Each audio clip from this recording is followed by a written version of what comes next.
and a very warm welcome back to the Gimme Your Whole Year Wrestling Podcast. My name... It's the way you're just looking at me going like, is that the right thing to say, Daddy? Welcome to our list of the best wrestlers in the WWE, or the people who have had the best year in the WWE in 2018. My name is Ant, and this is...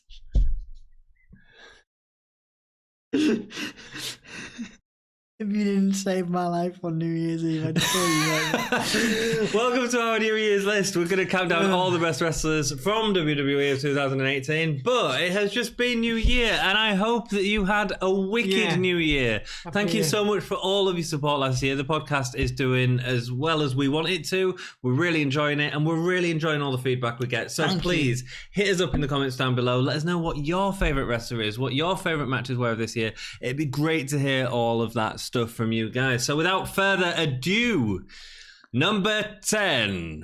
All right, so top 10 wrestlers, we have Ronda Rousey. Ronda Rousey. Why Ronda Rousey? Well, it was mainly your pick for this one. I appreciate she's had an incredible year. I appreciate what she's done.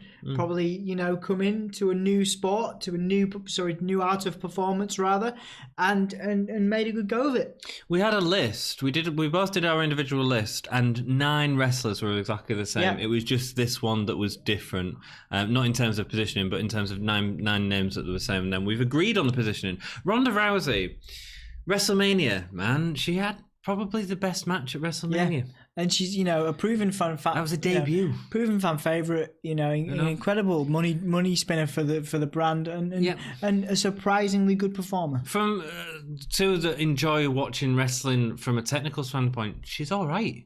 Yeah, she's not bad. Like her match against Nia Jax, both of them have been pretty good.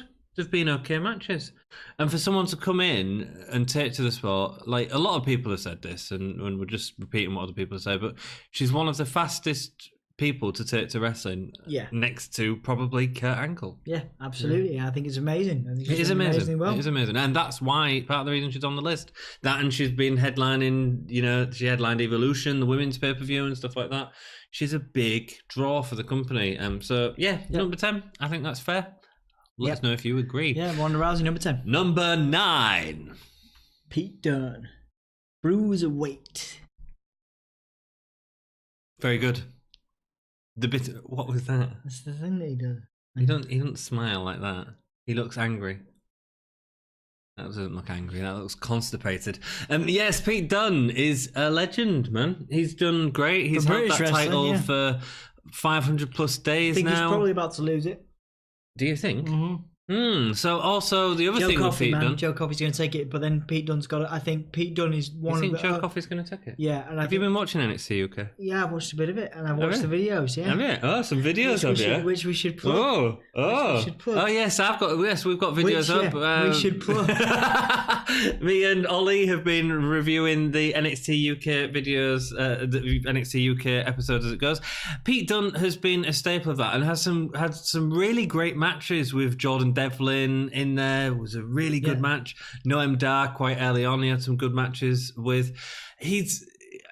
I think this UK division has really opened up the UK championship a lot to be able to actually be competitive. Yeah. Plus, let's not forget the awesome tournament that was held in July earlier this year, where Pete Dunne again was awesome. I think there's 2 people that will graduate from this more immediately. I think because Pete Dunne, because they will have sorted his work visa out and all those things out previously, he travels back and forth to America quite a lot. Yes. I think he's about to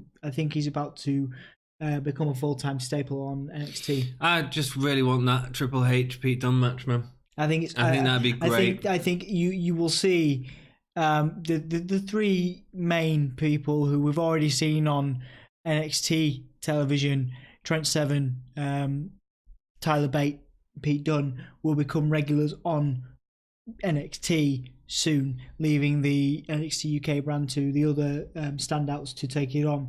I think the WWE have invested a lot of time and energy into building those 3 up on American... I think Mustache Mountain is staying. Yeah, on American soil.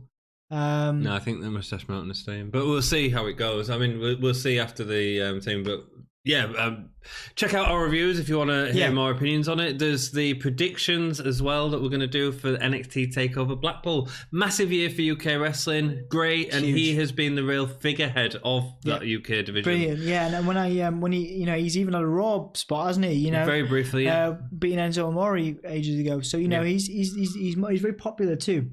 He is number 8.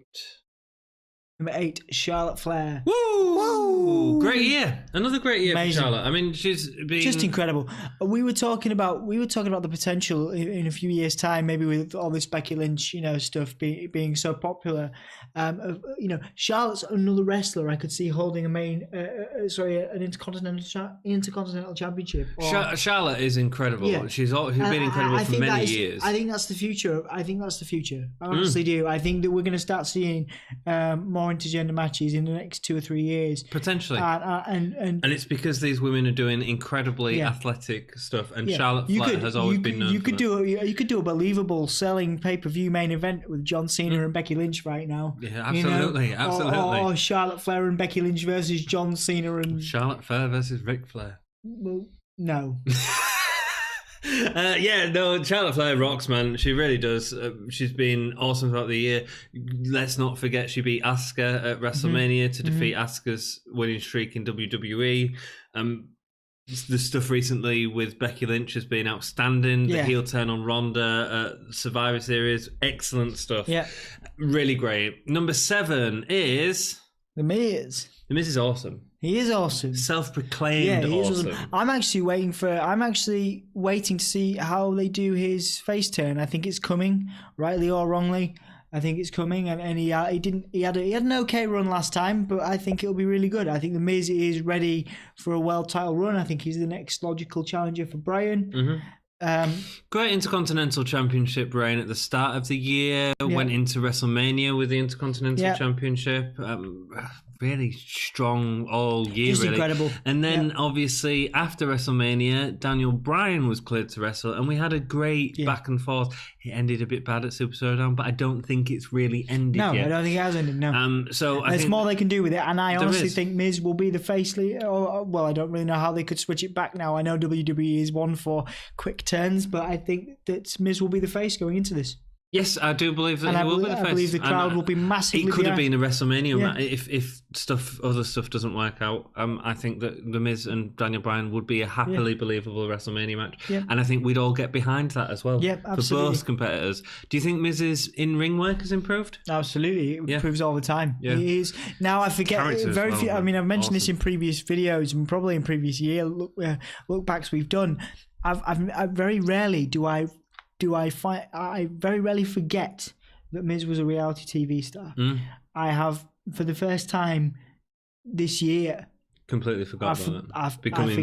I forget. He's a wrestler. Yeah, good. And it's odd, I'm sure everybody else or a lot of other people don't think like that, and I apologize that that's the way I think. But really, like, he's now, a wrestler, and how. There's no disputing that no. He's a quality and one of the top performers on the brand. Yeah, he is. Next up, number 6, Johnny Wrestling. Now, Johnny Gargano. That's low, man. Yeah, this guy has had 2 5-star matches on WWE this year, as rated by Dave Meltzer. Yeah, he's probably my favorite all-round wrestler at the moment. He's exciting to watch. In terms of his. Obviously I've always been part of the kind of the Bray Wyatts and the Aleister Blacks and stuff, but neither of those guys, Black you can make an argument for, but he's not actually, spoiler alert, he's not actually on either of our lists for this year. No. I think he was on the previous years. Yes, he would have been. Yeah. Go back and watch. Go back and watch that. He's not had a terrible year, but in terms of Gargano's not had any massive victory. He didn't win the championship, but his matches. Consistently outstanding. Just wonderful. Wonderful performer. And now he's kind of doing the heel thing where he believes he's the good guy. It's great. It's amazing. And they've just kind of reformed, but not really reformed DIY. Him and Ciampa have gone through so much this year, but lest we forget, at the very start of the year, the first takeover with the Rumble, he had an outstanding match against Andrade Cien Almas. Yeah. Like, it was the first, Dave Meltzer, who reviews WWE for years, it was the first 5-star match that he's given to a WWE show show since Money in the Bank 2011. And that is the quality. And not only that, he's been in another match this year that got another 5-star. Yeah. And David, and I think the quality overall of wrestling, especially in NXT, is incredible. But even in the main roster, the talent this year it seems to have got better. Yeah, it has got better. The stories haven't, but the actual in-ring I think has. that's reflected in the ratings. But you're right. Yeah. Yeah. So Gargano quite low, but that's how much we rate the other guys that are on this list. Number 5, this might shock people. I think we might get a load of hate for this video. Number 5 is AJ Styles. Yep. Good year. 11 months as champion, a good WrestleMania match. You can't, against Shinsuke Nakamura, a feud with Samoa Joe, which had its ups and downs, but some of them ups were brilliant. The SummerSlam, I'm your daddy, I'll be your daddy. Yeah. Great. Awesome. Like I said, he's just struck down with Vince McMahon. There's potential there for a big WrestleMania payoff with maybe Shawn Michaels, maybe The Undertaker. 11 months as champion in this era is great, and he's been really holding that SmackDown feud. I think the reason that we've put him at number 5 is only because he hasn't quite lived up to the expectations of last year. Would you say? Yeah, absolutely, yeah. It's some incredible matches last year. Shinsuke and AJ. The blow-off match was good, but it never really lived up to the potential. But again, we was all wanting Wrestle Kingdom again, and it never was able to reach that in WWE. Same with Samoa Joe. There was some good stuff. There was some not so good stuff. The stuff with Bryan's been great. AJ Styles, phenomenal worker. Probably one of the best workers in the world. Yep. Top 3, I'd probably say. Yeah, absolutely. But in terms of, I guess, this is where the storyline thing's falling down for WWE. Just in terms of a believable storyline. I'm not buying into him at the moment. No, it's not as exciting as it was last year, maybe, as well. Number 4 is Seth Rollins. Seth Rollins, who had a great year with the Gauntlet match, which really sort of kicked off the year to a good start, didn't it? Yeah, doing really well. He's Monday Night Rollins. He seems to be the people, the wrestler people. I know it sounds really weird, but the people in the back, the other performers are putting, Rollins. If you read and also listen to interviews where legends and current superstars alike are telling you who the top guy is, it's Rollins. He's great. Why is he not at the top of our list?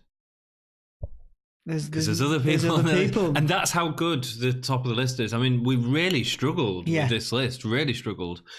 No, he has had a great year, and he's putting on consistently good matches, not just at pay-per-view, but also on Raw. Yeah. He's probably one of the best reasons to watch Raw. Yeah, absolutely. So for that, he's high up on the list. Yeah. Number 3, who's had the best year in 2018, Tommaso Ciampa. Yeah. What a year he's had, man. I mean, his work as a heel is to me the best in the last or one of the best in the last decade. I think he's incredible and really believable evil. Evil. All that we remember of Tommaso Ciampa has really sort of been encapsulated in this year, because obviously he attacked Johnny Gargano in January after Andrade Cien Almas come back, and since then that storyline between them both has been incredible. The matches have been incredible. But Ciampa, I never thought I'd say this, because I thought that Gargano would be the one that would always break through even more. Ciampa seems to be the one that's grabbed it even harder by getting the title, and by that great match with Aleister Black where Aleister Black lost the title. And it all seems so much. Now Aleister Black's also, Tommaso Ciampa's on Twitter, and he's tweeting out stuff about being kept up by Johnny Gargano, and he's bringing all of that outside stuff into... Yeah, it was clever too, because for whatever reason, like he wasn't able to make the cut for the 2K19 game, and he turned that into a storyline for himself. That was clever, and it's really great. It's where you're sort of extending that wrestling storyline beyond just what we're seeing on our screens every week. Incredible. That's great, really good. When you've got a guy who doesn't need a theme song, and I know that he's got one now, but he doesn't. But it was a crowd with the theme song, and without the theme song, it was amazing. Yeah, it was amazing. Next up, so who's done better than Ciampa? You got to give it to Daniel Bryan. Daniel Bryan, and I like the new Daniel Bryan as well. It's great. So Daniel Bryan, incredible year, got cleared to wrestle again. I don't think we saw that happen. Yeah, no, it's a massive thing. It'll be very interesting to see. I'm not sure if it'll happen for Paige or for The other name, you'd be surprised, apparently he's looking into it, is Corey Graves, or he has been looking into it. You know, it's a massive thing for wrestlers to have that hope now that they could do that they could come back. Well, we've been looking a lot at concussions because we're just moving into on our Wrestling Rewind series, which if you've not seen the channel before is a series where we review older pay-per-views. Go check it out. We've just been reviewing In Your House 5, which has chair shots to the head, and we watch it, and it's really hard to watch because you go in, guys like Daniel Bryan had the career cut shot, and thankfully for Bryan, he returned at WrestleMania this year, and it was excellent. You know, it was a good match at WrestleMania, but then not only that, we got to see the Miz feud that we wanted for ages after that great Talking Smack segment that I think the Miz was the creator of. I will say, but for Daniel Bryan to come back to the ring, we didn't expect it to happen. Certainly not in WWE TV either, you know. So that is awesome. Before we go into number one, we want to give it a couple of honourable mentions, which are people that we talked about a lot as being on this top 10 list. So you discussed Toni Storm a lot with the NXT Toni stuff. Storm's been awesome. She's been across the bloody. She's been everywhere. Mae Young Classic winner. Been everywhere, man. Incredible, incredible, and her emotion selling skills. I think she's really one to watch in 2000. Yeah, I think her match with Shayna Baszler was Shayna great. Baszler's best match in my opinion. She brings out the best in a lot of people. Next up, Adam Cole, baby. Adam Cole, great, Undisputed Era, great. Just the whole faction. Cool. To be fair, the whole faction. Yeah. Like, you got Bobby Fish, Kyle O'Reilly, Roderick Strong. They're all brilliant. They're all great. Yeah. I mean, obviously, Adam Cole is, he is the face of the faction, and I think he has the strongest pull for fans, obviously. I guess a lot of that can be attributed to his time in the indies. They feel a little bit like the NWO, as in the really cool. That'd be really faction. Nice to see. It'd be really nice to see their impact on the main roster. A lot of people want to see them. It'd be great. A lot of people want to see him called up in the new year. It will do in this year. Next, we have another honourable mention, Ricochet. Incredible matches, incredible worker, brilliant performer. Another one, Matt Hardy was on. That was one on your list. I remember being in America at the beginning of the year, and I remember my friend, who I believe makes a brief cameo in one of the live videos we did, a guy called Jim, who I'm staying with in Boston. This was the match that I persuade, because I used to watch it live, because obviously you can watch it live over in the States and watch it at a normal time and then go to bed. And I remember him say, I got him really excited about this, this final deletion. And he thought it was ridiculous. But wonderful. Crazy and great. Wonderful. And got into it. TNA, you take a TNA gimmick, something that's completely over in TNA, and put it on a main event in Raw. It's amazing. That's amazing. That's a massive deal. It is. Now, I know he's not had great matches this year. I mean, I enjoyed the Leaders of Wales tag team with Bray. Of course, a favourite of mine. But it's that main event, I think, is the reason. That was wonderful. And it's bringing a gimmick across and making incredible. It work in WWE, which is amazing. Very and I think happens. we'll see more of it. Very rarely happens. Next up, we have Braun Strowman. Braun Strowman had a great start to the year, including the Rumble match against Kane and Brock Lesnar. Was sort of held back, I think, a little bit by the WrestleMania, not knowing if Roman Reigns was having the issues with drugs at the time. There was someone that was saying that he was supplying with drugs. If they had to pull him from WrestleMania, the make sense person to throw in against Brock was Braun, so they sort of kept him, and it ended up in a weird tag team thing with Nicholas. They kind of stalled him though, didn't they? Because he kept losing. I mean, he kept losing to Brock. And he's still, fortunately, he's a believable challenger still. And he will have that Royal Rumble shot. And he will, and I hope he wins, because I have honestly I have no idea, unless you return Braun Strowman to the Wyatt family or something afterwards, what you would do with him beyond the Rumble. His if he loses, second end of the year hasn't been as good. He needs to win at the Rumble. Velveteen Dream is another name for contention. Just incredible. We weren't gonna. It was one of the last names we put in, which is surprising because he's had an incredible year. Great matches, great gimmick. Great gimmick. He's actually excelling as a face. Doing really well, and he's just completely over with the crowd, more so than many people on the main roster. Cassius Ohno? Yeah, I push for Cassius Ohno to be included here. One of the greatest workhorses in wrestling over the last 10 years, obviously with his time as Chris Hero on the indies. He was doing the video game captures for WWE games for a long time. He is but he puts over all the new guys on NXT, a really solid worker and a great performer. I'd love to see him, be more high up on the NXT card, but purely because of his work rate. But I think he's one of those guys that will always just be really good at putting other people over and making them look legitimate. Yeah, he's good. He's had some good matches. Done really well. Mustafa Ali, another late entry for me. I think that he is, because of his background, because of where he comes from, because of his match at WrestleMania. Numerous factors have led to him being here and on the main roster. He's going to change the perception of the wrestling gimmick, which has people, in Mustafa Ali's position, people previously have been portrayed as villains or anti-American heels. Yep. And I think Mustafa Ali not only breaks that mold as a high flyer, as a performer, but also just he's a hero. He's a former police officer. He's believable as the heart and soul of 205 Live, and now he could be the heart and soul of SmackDown. I think Live. There's big things to happen to him this year. And I think the reason why he's on this list, because he's only really had a couple of matches at the time of recording on the main roster, and even one included quite a serious botch against Daniel Bryan. However, people are really, really on his side, and I think for all those reasons I mentioned. So for me, honorable mentions for standouts. Who would have thought that of all, Mustafa Ali would be on the main roster by the end of, just by putting on stellar. But he never was a champion. He was never a champion, a cruiserweight champion. He just put on stellar performances, and it just goes to show that if you work hard, just like guys like Cassius Ohno, people will keep putting you in good spots. Yeah.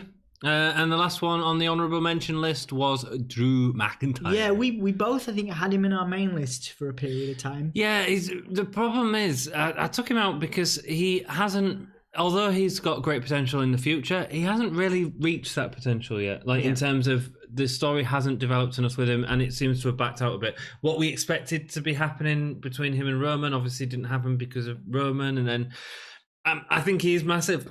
I think he'd be a great challenger for Brock at some point. Yeah. But he's just shy of some of the other successes on that top 10 list. So, into the Gimme a Whole Wrestler of the Year 2018. You all know who it is. It's the man. It's the man. I hate that gimmick. It's the man. Yeah? Yeah, I don't like it. I just don't like it. I think it's subverting the wrestling norm. I like it. Yeah, okay. The man, Becky Lynch. Incredible worker, incredible matches. Since Money in the Bank. Who'd have thought it by the end of the year, Yeah. It's like Stone Cold levels of popularity. And she could really help save WWE. And I think that if they let her go, as I think they are letting go, they'll do amazing things with her. Absolutely incredible. Yeah, it's also great to see, like I say, someone who's Irish have that, top of the card. She's talking about stealing the billboards away from John Cena. Yeah. It's incredible. And she could potentially do that. Yeah. And that's what's so exciting. The girl has gone from after WrestleMania last year, the match of WrestleMania was Charlotte Flair and Ronda Rousey. Yeah. You had the UFC fighter versus the core wrestler, the Flair name, the legacy that is within that Flair name and the wrestling background. And Flair was going to prove that wrestling was better than UFC and was stronger than UFC. And all of that has been taken away because Becky Lynch didn't want it to be in that position. Yeah. It's amazing. As soon as that Survivor Series moment happened where they went round everyone and she chose Charlotte to face Ronda at Survivor Series, I was like, that is massive. Yeah. That is enormous. That means that no longer is this main event at WrestleMania, even if it ended up being Charlotte and Ronda, it's not going to be as special anymore. Yeah. And that means, I think Becky's going into that. But it's all sort of happened. It's all sort of stemmed from Money in the Bank earlier this year, where she didn't win. Everyone wanted her to win, and she didn't win. Fair enough, it's a wrestling story. But then the crowd really kept getting behind her, saying, we need this girl to get another chance, She hasn't had the opportunities that the other four horsewomen feel like they've had. Yeah. Although she had that first SmackDown champion run, it didn't feel as epic as everything else. Now she's like storming ahead, and that's why she's number one on this list. She's exciting. She's put on some great matches with Charlotte. And I'm not a fan usually, but this gimmick, this whole Stone Cold, anti whatever thing, I'm digging it. She broke her face. She got punched, and instead of she used it. Her Twitter game is amazing. She's constantly bashing Ronda on Twitter. Yeah. What was? Oh, she's great. She's great. She's bashing everyone. Did you see the tweet against Charlotte? Go on. And she was like, she was referencing. When she got beat up and she was out with Wanda, she was, Charlotte was out for 2 weeks, and she had a picture of her. Yes, she was referencing a specific surgery. Yeah, yes, yeah, great, amazing, a great wrestler to sort of follow on Twitter and enjoy that as well. Very much, very good at engaging with other popular forms of popular culture as well. So bringing more eyes to the brand for sure. Yeah. So let us know if you've enjoyed this list. If you have enjoyed the list and you feel like leaving us a thumbs up or a subscribe, it really helps us out. We're nearly 100 and we can't wait to get there. Also, if you like us on Facebook and Twitter, we'll keep you on with what's going on there. And if you leave a comment down below, let us know who your favourite wrestlers were, but also let us know if you want these lists to continue. Yeah, we're thinking of doing a lot of fun because it's like winging it. It's nice. Yeah. We're going to look at doing some more lists, probably about the past as well as the future and stuff like that. So, but we'll just sort of spin it. Let us know what lists you'd like to see. That'd be awesome. Cool. Thank you so much for watching. You have been awesome. We have been okay. Make sure that you keep it gay. We've been okay. Keep it gay.